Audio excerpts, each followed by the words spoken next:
Parents की वजह से भी बच्चों का करियर खराब हो रहा है। जितना मर्जी कोई बोल दे वर्क लाइफ बैलेंस, ये बैलेंस, वो बैलेंस, बट बैलेंसिंग आती तो पैसे से ही है। कोई बच्चा है 15 साल का, स्कूल में पढ़ रहा है और वो कॉन्फिडेंट नहीं है, उसे जुगाड़ नहीं पता, जुगाड़ का मतलब क्या है, तो वो कैसे ये सब सीख सकता है? अगर नुकसान होगा और बच्चे को रिस्क नहीं लेने देंगे तो लाइफ में ग्रो कैसे करेगा? ये जो भी चीज़ें हैं, बच्चों को कंफर्ट जोन की जो आदत पड़ी है, कंफर्ट जोन के ब्लैंकेट के अंदर हैं, ये आपको ज़्यादातर बच्चे मेट्रोज में मिलेंगे, जहाँ पे पैसा बहुत है, जहाँ के बच्चे पैम्पर्ड हैं। इंडिया के अंदर जॉब्स हैं, बट ग्रोथ तो असली बिजनेस के अंदर ही है। और जैसे आपने बताया आपके 12th में तो क्या आपको उस टाइम पर बुरा लगा? किसी विलेज के अंदर कभी क्या कहते हैं मेंटल स्ट्रेस होता ही नहीं है, और इवन पेरेंट्स ही उसको मोबाइल दे रहे हैं, पेरेंट्स ही उसको आईपैड दे रहे हैं। कि फेलियर एक बहुत नेगेटिव वर्ड है और बच्चे कुछ भी करते हैं और वो फेल हो जाते हैं हमारी लैंग्वेज में, तो वो बहुत ही बुरा फील करते हैं। नाम कुछ भी दे सकते हैं हम मोटिवेट करने के लिए, कुछ भी करने के लिए, मगर रियलिटी तो यही है ना कि फेलियर है। क्या स्किल स्कूल में होना चाहिए जो कि होगा तो हमारे देश के और एंटरप्रेन्योर्स बनेंगे? हमें नर्सरी से ही बच्चों को बिजनेस सिखाना चाहिए। रिस्क से डरो मत, रिस्क से इश्क करो। तो क्या कॉलेज भी ज़रूरी है? मतलब हम स्कूल्स को एक बिजनेस की तरह नहीं रन कर सकते? नहीं, देखना चाहिए हर बिजनेस को, जो भी स्कूल से रिलेटेड है उनको बच्चों के बारे में और पेरेंट्स के बारे में ज़रूर सोचना चाहिए। जहाँ पे 150 बच्चे एक स्कूल के अंदर हैं और एक टीचर है, तो हमें सोचना तो उनके बारे में भी पड़ेगा ना। आपको क्या लगता है एजुकेशन इंडस्ट्री इंडिया की कहाँ जा रही है? प्रॉब्लम आ रही है जो सरकार की। क्या स्कूल को प्रॉफिट करना अलाउड होना चाहिए जैसे बाहर की कंट्रीज में होता है? प्रैक्टिकली तो गवर्नमेंट स्कूल्स अगर इम्प्रूव होंगे तो प्राइवेट अपने आप बंद हो जाएंगे। आज टीचर्स की जो सैलरी है, आज बुक का प्राइस की बात होती है कि बुक का प्राइस ज़्यादा है, तो आप एनसीईआरटी की बुक्स अच्छी कर लीजिए तो लोग लेना ही छोड़ देंगे। अगर आज टैक्स ले ले तो स्कूल वालों की सारी जितनी भी इनकम है वो प्रॉफिट हो जाएगा। क्या आपको लगता है फ्यूचर में बुक्स की रेलेवेंस खत्म होने वाली है? हमारे इंडिया के अंदर ऐसे स्कूल भी हैं जिनकी फीस है 500 रुपये महीना, और ऐसे भी हैं जिनकी फीस है 1 लाख रुपए महीना। टीचर्स की जो इम्पोर्टेंस है वो बहुत ज़्यादा कम होती जा रही है, और पेरेंट्स की जो पावर है वो बहुत ज़्यादा बढ़ती जा रही है। उसने बच्चों को डांटा, शाम को बच्चे आए, वो उसको चाकू मार दिया। इस एपिसोड में हम एक ऐसे इंसान से मिलेंगे जिन्होंने लाइफ में बहुत बार हार खाई लेकिन हिम्मत नहीं हारे। मेरे मेंटोर और मेरे मामा ji mister Rajesh Bajaj, sales expert, school education veteran और एक मल्टी मिलियन पब्लिशिंग हाउस के फाउंडर। हमने बात की आज के स्कूल्स की प्रॉब्लम्स, फ्यूचर ऑफ एजुकेशन और वो चीज़ें जो स्कूल्स को एक्चुअली सिखानी चाहिए, रियल वर्ल्ड स्किल्स। अगर आप स्कूल सिस्टम का असली चेहरा समझना चाहते हो then this episode is for you. School cast with Avyakt episode 20। Welcome to school cast with Avyakt. Thank you very much Abhi. आज बड़ा स्पेशल दिन है कि मेरे मामा जी जो मिस्टर राजेश बजाज आज हमारे साथ आए हैं। तो आप कुछ बता सकते हैं अपनी जर्नी के बारे में, कहाँ से शुरू किया, एजुकेशन में कैसे आए, सब कुछ? आज मेरे लिए भी बहुत स्पेशल दिन है कि जो एक छोटा सा बच्चा था वो बहुत बड़ा हो गया है, और फिर भी thank you very much for calling me. मेरी जर्नी स्टार्ट हुई पालिका बाज़ार से। मैंने 15 साल पालिका बाज़ार में एज अ सेल्समैन काम किया है। पालिका बाजार एक दिल्ली में मार्केट है। पालिका बाज़ार इंडिया की फर्स्ट अंडरग्राउंड एसी मार्केट है, जो मतलब अब तो सारी मॉल्स आ गए हैं। जब पालिका बाज़ार था तो कोई मॉल भी नहीं था, और लोगों को बहुत ज़्यादा पसंद था पालिका बाज़ार जाना। इनफैक्ट 82 जब एशियाड गेम्स हुई थी तो उसमें वो बहुत ज़्यादा पॉपुलर हुआ था। बचपन में जब मैं क्लास 4th 5th में था तब भी डैड के साथ मैं अपनी शॉप पे जाया करता था। मुझे बड़ा मज़ा आता था वहाँ पे कोई भी चीज़ बेचने के लिए। तो मुझे लगता था स्टार्टिंग से ही कि मैं बहुत अच्छा सेल्समैन हूँ, और बहुत बढ़िया बढ़िया, और बच्चा होता था तो लोग मेरे से ख़रीदना भी पसंद करते थे, क्योंकि जितना इंसान, जैसे मैं तेरे को बोलता हूँ कि दाढ़ी काट ले तो छोटा लगेगा, तो उसमें जितना छोटा बंदा होता है उसको उतनी ज़्यादा इम्पोर्टेंस मिलती है। कई फील्ड्स होती हैं जिसमें आपको मैच्योर लगने की ज़रूरत है, बट कई फील्ड्स में एज ए सेल्समैन तो जितने आप इनोसेंट हो उतना लोग ज़्यादा इम्प्रेस होते हैं।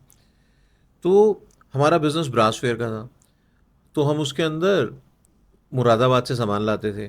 तो डैडी मेरे को शुरू से मेरे को मोटिवेशन लगती थी कि वो हर संडे जाते थे मुरादाबाद, और वो बस से सामान उतारते थे और हम लोग डैड को लेने जाते थे।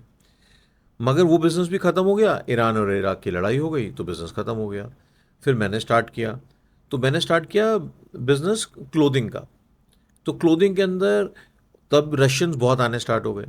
तो जैसे ही रशियंस आते थे तो हम लुधियाना जाते, सामान लेकर आते और लुधियाना में बस के ऊपर ही बैठ जाते थे।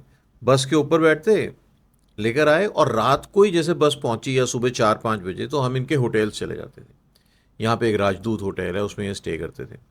तो वहीं पे पूरा का पूरा माल हम बेच देते थे। फिर अगले दिन दोबारा लुधियाना। तो मुझे मालूम ही नहीं है कि कितनी बार मैं बस के ऊपर सो के आया हूँ, बट उसको मैंने इन्जॉय किया है। और इन्जॉयमेंट कब आती है? जब आप पैसा कमा रहे हो। और मुझे लगता है कि ज़िंदगी के अंदर जितना मर्जी कोई बोल दे वर्क लाइफ बैलेंस, ये बैलेंस, वो बैलेंस, बट बैलेंसिंग आती तो पैसे से ही है। अगर आज पैसा ही नहीं है तो आप बैलेंस क्या करोगे? आज बीवी को आप टाइम दे रहे हो और आपके पास उसको क्या कहते हैं, कुछ भी गिफ्ट नहीं दे सकते, उसको एंटरटेन नहीं कर सकते, तो वो बीवी भी कहेगी भैया मैं जा रही हूँ।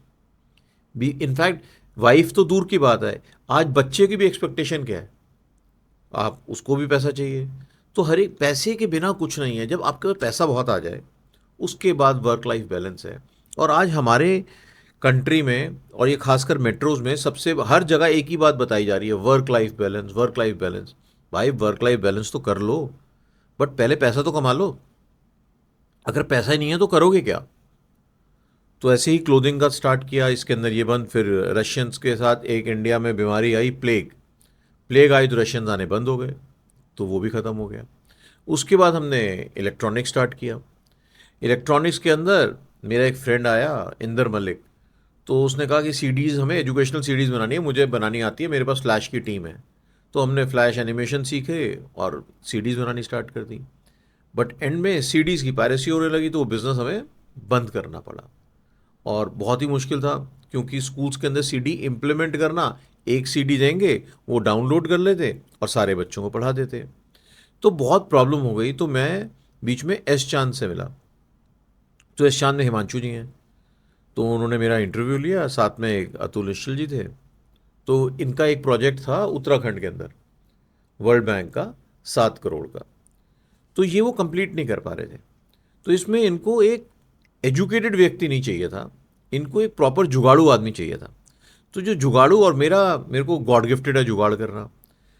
तो जो इनका वर्ल्ड बैंक का प्रोजेक्ट कंप्लीट नहीं हो पा रहा था, ई लर्निंग थी, फिजिक्स, केमिस्ट्री, मैथ्स, बायो, वहाँ के 2200 स्कूल में इम्प्लीमेंट करनी थी। तो मेरे जाते ही मैंने वो स्पीड अप करा दिया और इम्प्लीमेंट भी करा दिया। बट उसमें एक बड़ा अच्छा किस्सा भी है। तो मेरे को इन्होंने डेजिग्नेशन दी वाइस प्रेसिडेंट ऑपरेशंस, और साथ में इनकी बहुत बड़ी टीम थी। तो एक थे डॉक्टर राम प्रताप, वो वाइस प्रेसिडेंट एकेडमिक्स थे। उनकी सैलरी से मेरे को डबल सैलरी दी। तो बोलते ये तो अनपढ़ है, इसको तो मेल करनी भी नहीं आती। तो हिमांशु जी कहते इसको मेल करनी नहीं आती पर इसको जुगाड़ करना आता है। तो उनका कॉन्फिडेंस भी था। तो मैंने वो प्रोजेक्ट 1 साल के अंदर ही कंप्लीट कर दिया। Then I join Goyal publisher. तो मेरी जो पब्लिशिंग की जो स्टार्टिंग है, वो कहेंगे दिनेश जी हैं वहाँ पे, मिस्टर दिनेश गोयल। तो पब्लिशिंग मैंने उनसे सीखी। कभी ज़िंदगी में ये नहीं सोचा था कि मैं पब्लिशिंग में आऊँगा, because I was very very bad in studies. मेरे 12th के अंदर जो परसेंटेज थी वो 38.5 थी और 10th के अंदर 44। तो कभी सोचा ही नहीं था कि मैं एजुकेशन इंडस्ट्री के अंदर आऊँगा। अगर आज मैं गोयल में नहीं जाता तो मैं शायद पब्लिशर नहीं बन पाता। और एक टाइम ऐसा भी था कि मेरे पास जॉब नहीं थी 54 डेज़। तो मैंने अपने घर में भी नहीं बताया कि मेरे पास जॉब नहीं है, क्योंकि मुझे ये लगता था कि अगर मैं ये बताऊंगा तो मेरी वाइफ मेरे से कुछ डिमांड नहीं करेगी, वो कहेंगे कुछ खर्चा नहीं करना है, तो उनको मतलब वो भी इनफैक्ट मजबूर हो जाएंगे। बट मैं नहीं चाहता कि वो मजबूर हो, उनको लगे मैं रोज़ जाता, खाने का डब्बा साथ लेके जाता। और एक मूवी मैंने देखी वेडनेसडे, अकेले आज तक एक ही मूवी देखी है, बट कभी शेयर नहीं करा कि मेरे पास जॉब नहीं है। क्योंकि शेयरिंग का फ़ायदा नहीं है अगर आप उसमें घर को तकलीफ़ दे रहे हो। तो आज तो मेल और फीमेल दोनों मिल के काम कर रहे हैं, बट हमारे टाइम के अंदर रिस्पॉन्सिबिलिटी मेल की ज़्यादा होती थी। तो उस टाइम मतलब हम थोड़ा स्ट्रांग रहते थे और वो निकला। और उसके बाद दोबारा जॉब मिली। जॉब के बाद मैं दिनेश जी से गोयल के अंदर गया। गोयल से फिर मेरी जर्नी स्टार्ट हुई पब्लिशिंग की। सारा कुछ मैंने वहाँ से सीखा और फिर मैंने अपना जब बिज़नेस स्टार्ट किया तो फिर पीछे मुड़कर कभी नहीं देखा। ब्यूटीफुल जर्नी, मैं पहले भी सुन चुका हूँ बट हर बार सुनता हूँ तो गूज बम्स फील होते हैं। इस जर्नी में बहुत सारे पॉइंट्स हैं। मेन पॉइंट है आपकी सेल्स के स्किल्स। तो आपके अंदर आपने बोला कि गॉड गिफ्टेड था, बट अगर कोई बच्चा है 15 साल का, स्कूल में पढ़ रहा है और वो कॉन्फिडेंट नहीं है, उसे जुगाड़ नहीं पता, जुगाड़ का मतलब क्या है, तो वो कैसे ये सब सीख सकता है? ये बहुत डिफिकल्ट क्वेश्चन है, क्योंकि जुगाड़ के लिए भी आपको एक तो जुगाड़ है, बट जुगाड़ के साथ साथ इक्वली इम्पॉर्टेंट है रिस्क। तो मैं तो बोलना चाहता हूँ हर बच्चे को रिस्क लेना सीखे, बट रिस्क लेना भी फैमिली से आता है। ज़्यादातर जितने भी पेरेंट्स हैं वो अपने मतलब बच्चे का अच्छा चाहते हैं, बट उसको इतना सेफ गेम सिखाते हैं जिससे वो ग्रो ही नहीं कर पाता है। तो मेरे को लगता है ये प्रॉब्लम शायद पेरेंट्स में ज़्यादा है। वो रिस्क के जरा हम बातें तो करते हैं कि रिस्क लेना चाहिए, बट पेरेंट्स कभी भी इनकरेज नहीं करते रिस्क लेने के लिए। तो कैसे, आप कुछ बता सकते हैं कि एक एग्जाम्पल के ऐसे एंकरेज करना चाहिए कि स्कूल में बच्चे जाते हैं तो कभी फेल होते हैं या कभी स्पोर्ट्स खेलते हैं और हार जाते हैं, तो पेरेंट्स बड़ा प्रेशर डालते हैं आप हार कैसे गए, तो उनको कैसे करना नहीं, चाहिए? वो तो प्रेशर डालना नहीं चाहिए, आजकल पेरेंट्स डाल भी नहीं रहे हैं प्रेशर। अब अगर हम बात करते हैं कि सबसे इंपॉर्टेंट है बिजनेस, तो बिजनेस के अंदर जो रिस्क लेने के लिए कभी पेरेंट्स मोटिवेट नहीं करते। अब तो पेरेंट्स भी कहते हैं अगर बच्चे के नंबर कम आ रहे हैं तो प्रेशर कम डाल रहे हैं, बहुत ही कम होते हैं। अगर फेल भी हो जाता है बच्चा, या आजकल तो बच्चे क्या है कि 99 की जगह 98 आ गए तब भी स्ट्रेस ले रहे हैं, तो पेरेंट्स सपोर्ट करते हैं। बट बिजनेस जब आता है तो बिजनेस में ओवर कैलकुलेटिव हो जाते हैं, और वो सोचते हैं कि मतलब इसमें करा तो इसको नुकसान हो जाएगा। अगर नुकसान होगा और बच्चे को रिस्क नहीं लेने देंगे तो लाइफ में ग्रो कैसे करेगा? और मुझे तो लगता है कई बारी पेरेंट्स इतना ज़्यादा बच्चे के लिए मतलब बच्चे को पोजेसिव होते हैं कि उसका करियर ख़राब हो जाता है। मेरे को बहुत बार ऐसा लगता है कि पेरेंट्स की वजह से भी बच्चों का करियर ख़राब हो रहा है, क्योंकि जो एक जनरेशन गैप है, बच्चा आज कुछ सोच रहा है, पेरेंट कुछ सोच रहा है। तो बहुत ज़्यादा मतलब हमें कोशिश करनी है बच्चे को अंडरस्टैंड करने की, और यंगस्टर्स को मतलब उनको मैच करने के लिए हमें चेंज होना पड़ेगा। वो तो चेंज नहीं हो पाएंगे। अब जैसे आपने बताया कि आपने सारी अपनी जर्नी देखी सालों की और फिर आपने अपना बिजनेस शुरू किया, ये कितने सालों की जर्नी थी? नहीं, ये तो बचपन से, मेरा बिजनेस तो बचपन से है ना। मैंने पालिका बाजार में जब था तो डैड की शॉप थी, तो वहीं पे जाता था। मैंने नौकरी तो बहुत कम करी है, बट बिजनेसेस बहुत ज़्यादा चेंज करे हैं। रिस्क लेना मेरे को शुरू से ही पसंद था। एक बिजनेस चला नहीं, मैं दूसरा स्टार्ट कर देता था, तो उसमें डांट पड़ती थी, बट मैं कहता था नहीं करना है, तो मैं करते रहता था। कोई और आपका ऐसा फनी इंसिडेंट जहाँ बचपन में या अपनी लाइफ में आपने किसी को कुछ बेच दिया और उसे समझ भी नहीं आया कि आपने कुछ बेच दिया उसे? ऐसा एक इंसिडेंट तो याद नहीं है, बट ऐसा बहुत बार पालिका बाजार तो मतलब आप अगर जाएंगे तो आपको वैसे ही फ़नी लगेगा। अगर आज तो पालिका बाजार जाएगा, मेरे ख्याल बहुत साल पहले गया होगा, तो वहाँ हर चीज़ फ़नी है। वहाँ पे हर गलत काम होता है। अगर किसी की आपका साइज़ है ट्राउज़र का 38, तो उनके पास जो इंची टेप्स हैं वो अलग अलग हैं, जिसमें वो नापेंगे तो वो 48 हो जाएगा। उसी इंची टेप से नापेंगे तो आपकी जो वेस्ट है वो 32 हो जाएगी। तो ये बहुत सारी वहाँ पे मतलब बेसिकली देखा जाए तो गलत प्रैक्टिसेस होती हैं, बट उसको भी मतलब इंजॉय करते हैं। तो उसमें वहाँ पे जाके, इसलिए जो भी वहाँ पे शॉपिंग करने जाता है वो बहुत ज़्यादा अलर्ट रहता है। बट जो लोग बाहर से आते हैं तो वो तभी उधर चीटिंग भी होती है। हम हर जगह मोटिवेशन और कंसिस्टेंसी की बात करते हैं, आजकल ऑनलाइन भी बहुत बात होती है, स्कूल्स में बच्चे बात करते हैं, तो आपको क्या लगता है, मोटिवेशन ज़्यादा इंपॉर्टेंट है या कंसिस्टेंसी? मेरे को लगता है कि अगर कंसिस्टेंसी है तभी कंसिस्टेंसी आएगी जब आप मोटिवेटेड हो। अगर आप मोटिवेटेड ही नहीं हो तो आपकी कंसिस्टेंसी कहाँ से आएगी? आज आपने पॉडकास्ट स्टार्ट किया, एक पॉडकास्ट में अच्छे रिव्यूज़ नहीं आए, आप छोड़ दोगे तो ख़त्म। मगर अगर आप उसको नेक्स्ट करोगे तो मोटिवेशन और कंसिस्टेंसी एक ही पार्ट, मतलब मेरे को लगता है बहुत थिन लाइन डिफरेंस है। आजकल जो बच्चे हैं, थोड़ा सा कुछ हो जाता है, थोड़ी प्रॉब्लम है, तो वो गिव अप कर देते हैं। कोई दूसरा दोस्त है वेकेशन पे जा रहा है, वो नहीं जा पा रहे, तो उनको लगता है हम कुछ नहीं है। इतनी रिसोर्सेज होने के बाद भी उन्हें रिसोर्सेज ज़ीरो लगती हैं, तो आप उन बच्चों के लिए क्या कहना चाहते हैं अपनी स्टोरी से रिलेट करके? देखो, अपनी स्टोरी से रिलेट करके ये कहना चाहता हूँ, पहली चीज़ उसमें थोड़ी क्लैरिफाई करना चाहता हूँ। ये जो भी चीज़ें हैं, बच्चों को कंफर्ट जोन की जो आदत पड़ी है, कंफर्ट जोन के ब्लैंकेट के अंदर हैं, ये आपको ज़्यादातर बच्चे मेट्रोज में मिलेंगे, जहाँ पे पैसा बहुत है, जहाँ के बच्चे पैम्पर्ड हैं। बट अगर आप आज भी किसी गांव में जाएंगे इंडिया के, वहाँ बच्चा वही स्ट्रगल कर रहा है जो हमने करी। तो सबसे बड़ा डिफरेंस मुझे लगता है एरिया का है, लोकेशन का है, ना कि जो आज जो जो आपने चीज़ें बताई हैं ये आप कभी भी नोटिस करना, ये हमारे आसपास ही हैं, मेट्रोज़ में हैं, या जिनके पास पैसा ज़्यादा है वही तो है। जिस आदमी के पास पैसा नहीं है और जिसको पता है उसने अपना करियर खुद बनाना है, और मेरे को मैं घूमने जाऊंगा, मेरे माँ बाप के पास उतने पैसे नहीं हैं, तो वो कभी नहीं कर सकता ये। दूसरा, आपने बोला कि क्या था क्वेश्चन? कंफर्ट जोन में ही है हाँ, बच्चे, वेकेशन के दूसरों का देखते हैं, उसको ये खरीद लिया, हाँ, मैंने नहीं खरीदा। हाँ। और आपने बोला कि स्कूल्स के अंदर क्या होना चाहिए। स्कूल्स के अंदर हमें स्टार्टिंग से ही आज की डेट में बिजनेस पढ़ाना चाहिए, क्योंकि जब तक हम नौकरी करेंगे तो हम हमारा आज क्या है कि एक जो बिजनेस माइंडसेट और एक सर्विस माइंडसेट, इसमें बहुत ज़्यादा फर्क है। दोनों की, आप अगर आप देखिए, आप बिजनेस फैमिली से बिलोंग करते हैं तो आपके सोचने का तरीका अलग है, आप सर्विस फैमिली से बिलोंग करते हैं तो आपका सोचने का तरीका अलग है। तो जॉब से, इंडिया के अंदर जॉब्स हैं, बट ग्रोथ तो असली बिजनेस के अंदर ये है कि आप जॉब्स दे पाएँ। तो ये बहुत इंपॉर्टेंट है, हमें स्टार्टिंग से ही बच्चों को बिजनेस सिखाना चाहिए। अभी मैं किसी स्कूल में गया था, उन्होंने नर्सरी से, प्री प्राइमरी से, जब से ये एनईपी आया ECC के अंदर, उन्होंने बच्चों को हर चीज़ में वो बिजनेस सिखा रहे हैं, इवन इन नर्सरी। वो कहते हैं कि जितना बच्चे को नॉलेज नर्सरी में है वो बाद में जाके नहीं है, सबसे पहले 3 साल के बच्चे को नॉलेज होती है। तो वहाँ पे उन्होंने उनको सिखा रहे हैं कि फार्मिंग कैसे करनी है। आपस के अंदर उन्होंने लैंड लैंड दी हुई है सबको, छोटी छोटी सी लैंड है, और उसको सेल एंड परचेज करना सिखाते हैं। वाह। हर चीज़ को वो बिजनेस से रिलेट करते हैं। अभी उन्होंने दिखाया कि पूरी कितनी कंट्रीज़ के अंदर ये ट्रेड का जो ट्रम्प का चल रहा है उसको रिलेट किया। तो छोटे छोटे बच्चों से वो डिबेट कराते हैं, उनके अंदर बिजनेस की बात बात करते हैं। बट ठीक है, वो थियोरेटिकली नहीं, बट सब कुछ प्रैक्टिकल है वो। जब हम डिस्कशन करेंगे, और अगर आप, जब आप छोटे होंगे, आपको भी धुंधली यादें होंगी जो छोटी आपने बचपन में सीखी। बिल्कुल। तो प्रैक्टिकली जब बचपन में जो सीखा जाता है ना, वही ज़िंदगी में आगे काम आता है। आई थिंक जो हम 3 से 8 साल तक सीखते हैं वो हमारी लाइफ की फाउंडेशन होती है।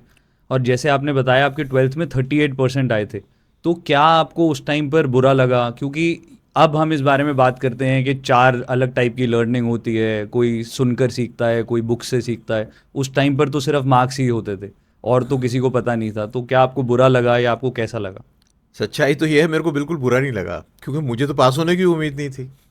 तो मेरे घर वालों ने कहा कि टीचर से गलती से नंबर आ गए हैं, उसने दे दिए हैं, क्योंकि मैं पढ़ता था ही नहीं, और मेरे को पढ़ने का कभी भी नहीं था। बट मैं थिएटर करता था, मैं रेजिडेंशियल कंपटीशन में जाता था, मेरे को स्टार्टिंग से था कि मेरे को बिजनेस करना है, मेरे को पालिका बाजार बैठना है। तो मुझे तो बिल्कुल भी, सच्चाई ये, मैं बोलने को कुछ भी बोल सकता हूँ, बट प्रैक्टिकली मुझे कुछ बुरा नहीं लगा था। और अगर शायद मेरे नंबर अच्छे आते और मुझे किसी अच्छे कॉलेज के अंदर एडमिशन मिलती, तो मैं जो आज यहाँ हूँ वहाँ कभी नहीं हो पाता। मैं आज भी एक जॉब कर रहा होता, मेरी सैलरी थोड़ी सी अच्छी होती बस। What ever happens happens for the best. I 100% believe in this. क्योंकि आजकल अगर किसी के 38 आते हैं या कम आते हैं, वो प्रेशर में आधे बच्चे कुछ उल्टा स्टेप ले लेते हैं, कोई सुसाइड कर लेता है, कोई मेंटल हेल्थ से गुजर जाता है। तो आप उसके लिए क्या बोलना चाहेंगे कि आपको इससे कैसे लड़ना चाहिए? अगर आपके मार्क्स कम आए या ज़्यादा, इसकी कुछ इंपॉर्टेंस है लाइफ में आगे? मेरे को तो लगता है कोई भी इंपॉर्टेंस नहीं है, आपको बच्चे को फ्री हैंड देना चाहिए, ज़्यादा प्रेशर नहीं डालना चाहिए। और अगर आप ये सुसाइड्स के केस भी देखेंगे, ये भी देखेंगे, तो ये भी हमारे मेट्रोज़ में ज़्यादा हैं, अच्छे टाउन में ज़्यादा हैं। किसी विलेज के अंदर कभी, क्या कहते हैं, मेंटल स्ट्रेस होता ही नहीं है, क्योंकि बाहर बच्चे खेल रहे हैं। आज हम बच्चा स्टार्टिंग से ही कंप्यूटर पे है, वो किंडल यूज़ कर रहा है, वो नर्सरी के अंदर है तो वो मोबाइल देख रहा है। तो ये सारा का सारा मेंटल स्ट्रेस हम खुद ही दे रहे हैं, और इवन पेरेंट्स ही उसको मोबाइल दे रहे हैं, पेरेंट्स ही उसको आईपैड दे रहे हैं। बट अगर आप गांव में जाएंगे तो पेरेंट्स उसको बाहर खेलने के लिए भेज रहे हैं। आज कहाँ रस्सा टापा जाता है, पहले हम रस्सा था, स्टेपू था, इतनी अलग अलग चीज़ें, गेम्स खेलते थे जो आज के बच्चों को मालूम ही नहीं है। तो मेंटल स्ट्रेस भी तो प्रैक्टिकली क्यों आ रहा है, क्योंकि हम उनको मेंटल स्ट्रेस दे रहे हैं। बट जब आपके 38 आए और आपके दोस्तों के 60-70 आए होंगे, तो क्या आपको बिल्कुल भी बुरा नहीं लगा? मेरे को तो बिल्कुल भी बुरा नहीं लगा, मेरे इनफैक्ट सबको बुरा लग रहा था, मुझे बिल्कुल बुरा नहीं लगा। ठीक है। आपने जैसे अपनी जर्नी बताई, आपने पालिका बाज़ार से शुरू किया, रशिया के लोगों को माल बेचा और बहुत कंट्रीज़ में आपने काम किया, और उसके आगे की क्या जर्नी है आपकी? उसके बाद मैं, मतलब बेसिकली मैं अपने आप को टाइम के साथ चेंज करते गया। मेरे को थिएटर का बहुत शौक था, तो मैंने थिएटर किया, but end of the day theatre के अंदर भी फेलियर। फिर मैंने क्लोथिंग का स्टार्ट किया, उसमें फेलियर। ब्रासवेयर का स्टार्ट किया, उसमें फेलियर, फिर इलेक्ट्रॉनिक्स का स्टार्ट किया, फेल। तो मेरे ऊपर एक ठप्पा लगा हुआ था फेलियर। बट क्या आपको लगता है अगर आप अपनी जर्नी को पीछे देखते हो आज, तो वो सारे फेलियर को आप फेलियर ही वर्ड दोगे? क्योंकि फेलियर एक बहुत नेगेटिव वर्ड है, और बच्चे कुछ भी करते हैं और वो फेल हो जाते हैं हमारी लैंग्वेज में, तो वो बहुत ही बुरा फील करते हैं। बट अगर हम 10 years डाउन द लाइन आगे जाते हैं, तो वो फेलियर ही हमारी लर्निंग होती है। वो फेलियर ही इंजॉयमेंट होती है। मतलब आप फेलियर नाम से डरते क्यों हैं? उसको फेस करिए ना। अगर फेल हो जाते हैं तो उसको दूसरा नाम दे देंगे, फ़र्क क्या पड़ेगा? बट अल्टीमेटली एंड में तो फेलियर ही है ना। नाम कुछ भी दे सकते हैं हम मोटिवेट करने के लिए, कुछ भी करने के लिए, मगर रियलिटी तो यही है ना कि फेलियर है। कोई एक सबसे बड़ा आपका फेलियर लाइफ का, जहां आपको लगा कि ये तो अब सब खत्म हो गया, अब इसके आगे कुछ नहीं बचा? ऐसा मेरे को लगता है कि ऐसा एक भी फेलियर नहीं है मेरे पास। क्योंकि हर चीज़, जब मेरा बिजनेस फेल होता था तो सब मेरे को ये कहते थे कि सब कुछ खत्म हो गया। बट जैसे फेलियर के बाद मेरे साथ उल्टा था, मेरे को मोटिवेशन मिलती थी कि फेलियर हुआ, मैं दूसरा काम स्टार्ट कर देता था, दूसरा, तीसरा, चौथा, पांचवा। एंड ऑफ द डे आपको पेशेंस तो चाहिए चाहिए, तभी यहाँ पहुँचा। बिल्कुल। जैसे आपने स्कूल की बात करी कि स्कूल में बिजनेस सिखाना चाहिए, तो आपको क्या लगता है ऐसी और क्या चीज़ें हैं जो आज आप जानते हो एट द एज ऑफ 53 और 54, जो अगर आपको स्कूल में सिखाया जाता तो आप शायद 20s में ही ये सब कर पाते? स्कूल्स में तो बिजनेस करना सिखाया ही नहीं जाता था। आज तो फिर भी फाइनेंशियल लिटरेसी और काफ़ी सारे सब्जेक्ट आ गए हैं, बट पहले तो कुछ था ही नहीं है। बिजनेस के बारे में बात ही नहीं होती थी स्कूल के अंदर। बट बिजनेस को छोड़ के अगर हम कुछ स्किल्स की बात करते हैं, तो क्या आप बताओगे कि क्या स्किल स्कूल में होना चाहिए, जो कि होगा तो हमारे देश के और एंटरप्रेन्योर्स बनेंगे और जॉब क्रिएशन होगा? सबसे पहले तो बिजनेस सब्जेक्ट होना चाहिए। हमें नर्सरी से ही बच्चों को बिजनेस सिखाना चाहिए, उसके लिए करिकुलम डेवलप करना चाहिए। और आज इंडिया के अंदर काफ़ी सारे ऐसे स्कूल्स हैं जो कर रहे हैं, मगर उनकी जो परसेंटेज है that is not, may be 1%। But business एक बहुत बड़ा टर्म है, हाँ। कुछ स्किल्स होते हैं। जैसे हम किसी स्किल की बात करते हैं कि लिटरेसी की बात कर रहे हैं, लिटरेसी एक स्किल है। हम कुछ बेचना चाहते हैं, वो एक स्किल है किसी को बेचना। हम पब्लिक रिलेशन की बात करते हैं, वो स्किल है। ये सब बिजनेस के अंडर आता है। तो ऐसे कुछ 3 या 5 स्किल आप बता हाँ, तो सकते मैंने हैं? अभी आपको बताया कि मैं स्कूल के अंदर गया, उन्होंने बच्चों को अपने जो बाहर प्लेग्राउंड है उसके अंदर छोटी छोटी सी लैंड काट के दे दी, और उसको बोलते हैं वो बेचो। तो कई बच्चे उसको सेल कर रहे हैं, रीसेल कर रहे हैं, और कई कहते हैं हम इसको सेल नहीं करेंगे, हमने अपने पास रखना है। तो अल्टीमेटली ये भी स्किल है। किसी भी चीज़ की जब आप एक्टिविटी कर रहे हैं, आप फार्मिंग कर रहे हैं, तो बच्चे अपने आप उसमें एप्पल और बहुत सारी चीज़ें ग्रो कर रहे हैं। तो फार्मिंग से फिर फार्मिंग का स्किल तो आ ही रहा है।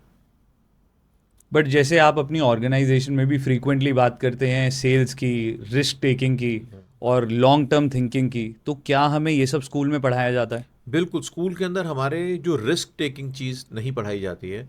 मुझे लगता है कि ये पॉइंट आपका बिल्कुल ठीक है कि हमें रिस्क, क्योंकि रिस्क के बिना कुछ भी नहीं हो सकता है।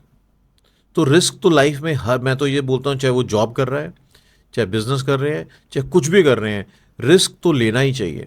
ठीक है, और कैलकुलेटिव भी होना चाहिए, बट ओवर कैलकुलेटिव नहीं होना चाहिए। क्योंकि जितना रिस्क है उतना आपके ग्रोथ के भी चांसेस हैं।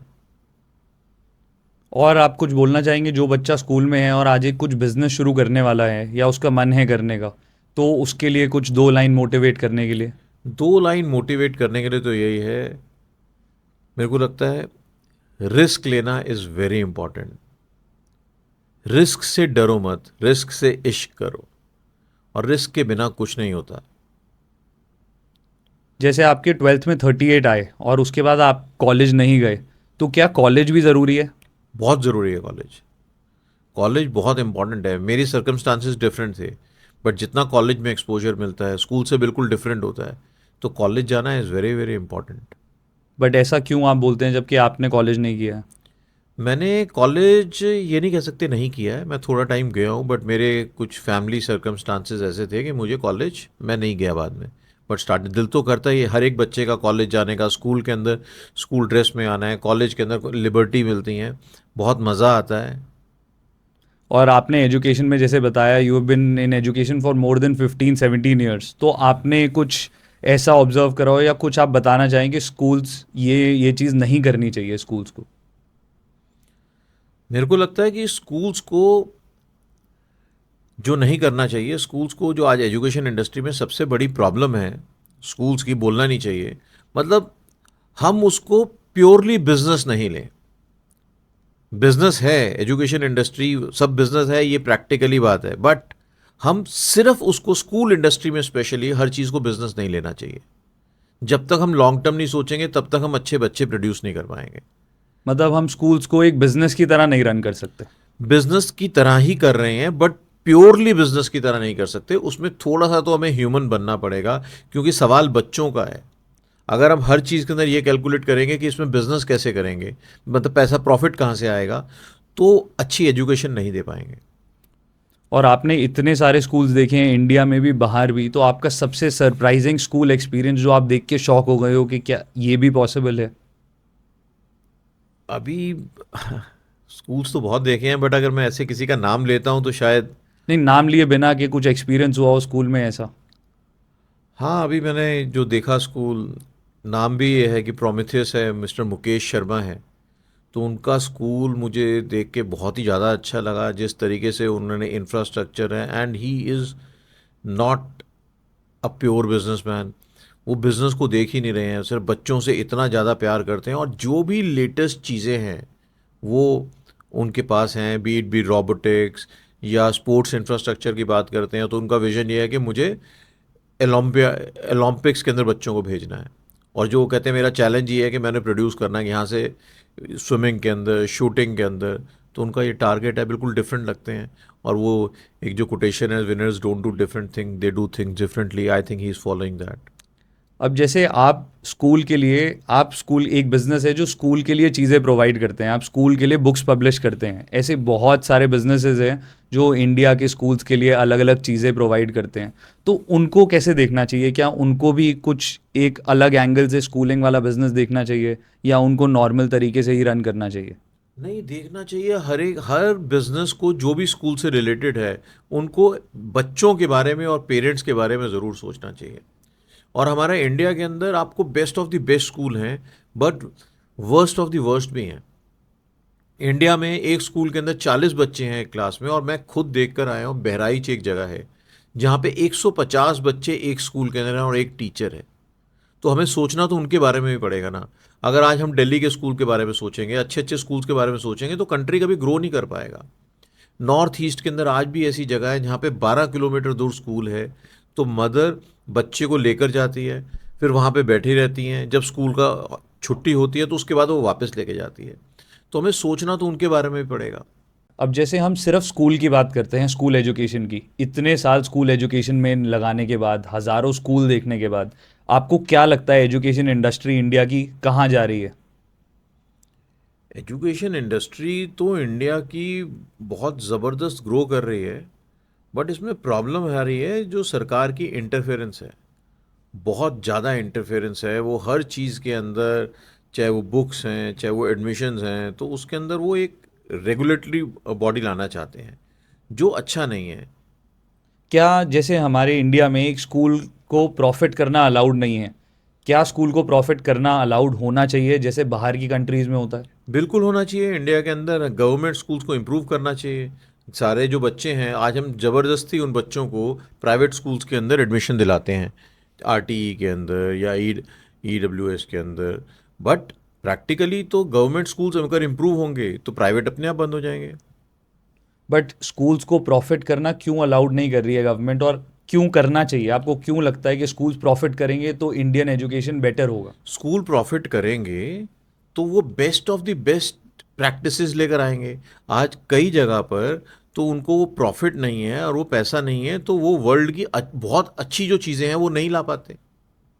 मतलब कि अगर जितना पैसा होगा उतना इन्वेस्ट करेंगे, उतने स्कूल्स की ग्रोथ होगी। उतना इन्वेस्ट करेंगे और उतनी टीचर्स अच्छी ला पाएंगे। आज टीचर्स की जो सैलरी है, अगर आप गवर्नमेंट स्कूल की देखेंगे और प्राइवेट स्कूल की देखेंगे, तो प्राइवेट स्कूल की टीचर्स की सैलरी कम है, गवर्नमेंट स्कूल के टीचर की सैलरी ज़्यादा है। और जो गवर्नमेंट स्कूल का टीचर है वो भी तो अपने बच्चे को प्राइवेट स्कूल में पढ़ा रहा है। बिल्कुल। तो जब तक गवर्नमेंट के जो टीचर्स हैं, गवर्नमेंट के जो ऑफिसर्स हैं, उनके बच्चे गवर्नमेंट स्कूल में नहीं पढ़ेंगे तो इंडिया ग्रो कैसे करेगी? हम किसी के ऊपर हर चीज़ में ज़बरदस्ती तो हम कर रहे हैं ना। आज बुक का प्राइस की बात होती है कि बुक का प्राइस ज़्यादा है, तो आप एनसीईआरटी की बुक्स अच्छी कर लीजिए तो लोग लेना ही छोड़ देंगे। मगर एजुकेशन पे कैपिंग तो नहीं कर सकते ना। हम जो कैपिंग कर रहे हैं ये बहुत डेंजरस है। और पूरा एजुकेशन सिस्टम हमारा इस तरफ जा रहा है, ये प्रॉब्लम्स हो रही हैं, प्रॉफिट नहीं कर पा रहे हैं, तो जो स्कूल ओनर्स हैं या हम उन्हें प्रमोटर्स कहते हैं, तो वो पैसे कैसे कमाते हैं स्कूल से? पैसे कैसे कमाते हैं? कमाई तो नहीं रहे हैं। और दूसरा, जो कमाते हैं तो फिर अगेन जब अनएथिकल प्रैक्टिसेस होती हैं वो क्यों हो रही हैं, आज हमें उस चीज़ में भी तो जाना है। अगर कभी किसी स्कूल पे ब्लेम करते हैं कि ये गलत तरीके से पैसा कमा रहा है, तो क्यों कमा रहा है? सरकार स्कूल से टैक्स लेने को रेडी नहीं है। अगर आज टैक्स ले ले तो स्कूल वालों की सारी जितनी भी इनकम है वो प्रॉफिट हो जाएगा। But every school is ready to pay tax. But tax तो तभी लेंगे जब उसको नॉन प्रॉफिट नहीं मानेंगे। तो अगर आप एजुकेशन मिनिस्टर होते इंडिया के एक दिन के लिए, तो आप क्या सबसे बड़ा एक क्या सबसे पहले लॉ लाते? सबसे पहले लॉ तो मैं यही लाता कि स्कूल्स को प्रॉफिट के अंदर आना चाहिए, और अलग अलग कैटेगरीज होनी चाहिए, और सबको फ्रीडम होनी चाहिए कि वो जितनी मर्जी फीस रखें, और जो जितना अफोर्ड कर सकता है उसके हिसाब से स्कूल चूज़ कर लें। तो क्या अभी जितनी भी फैसिलिटी स्कूल ला सकते हैं या टेक्नोलॉजी ला सकते हैं, क्या स्कूल ला रहे हैं अभी? ला रहे हैं, बट अगेन बहुत कम ला रहे हैं। हम हमेशा बात करते हैं दिल्ली, बॉम्बे, कलकत्ता, बैंगलोर की। बट वो रियल इंडिया वो नहीं है। वो रियल इंडिया नहीं है ना। हम रियल इंडिया की बात करें, बिहार के किसी गांव में जाएं, वहाँ पे तो किसी को एआई पता ही नहीं होगा।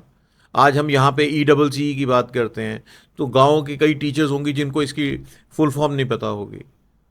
तो हमारा मतलब बहुत ज़बरदस्त वेरिएशन है, city to city, state to state. अब उसका सोल्यूशन क्या है, ये तो सरकार को निकालना ही पड़ेगा। अब जैसे आप बुक्स पब्लिश करते हैं, पीएम पब्लिशर्स आपकी कंपनी है, तो क्या आपको लगता है फ्यूचर में बुक्स की रेलेवेंस ख़त्म होने वाली है या लोग बुक्स से चेंज होकर पूरा टेक्नोलॉजी पे चले जाएंगे? नहीं, मुझे तो बिल्कुल भी नहीं लगता है। अगर आप देखेंगे, स्वीडन में आज से 20 साल पहले पूरी बुक्स को हटा दिया गया था और टेक्नोलॉजी को ला दिया गया है। बट आई थिंक अभी आपको भी मालूम होगा कि वो स्वीडन के अंदर टेक्नोलॉजी को हटा दिया गया और बुक्स को ले आए हैं। और बुक्स की जो लुक एंड फील है, एटलीस्ट 8th क्लास तक तो बहुत ज़्यादा इंपॉर्टेंट है। वो टेक्नोलॉजी कभी रिप्लेस नहीं कर सकती। Technology is an aid, it's not an replacement. ऐसे तो फिर टीचर्स भी नहीं आएंगे। कल को रॉबोट टीचर्स आ रहे हैं, जो रॉबोट टीचर्स हैं वो भी नहीं आए। वो थोड़ी, ये तो फिर एंड में तो कोई भी मतलब रिप्लेसमेंट मुझे लगता है ह्यूमन की तो नहीं हो सकती बिल्कुल।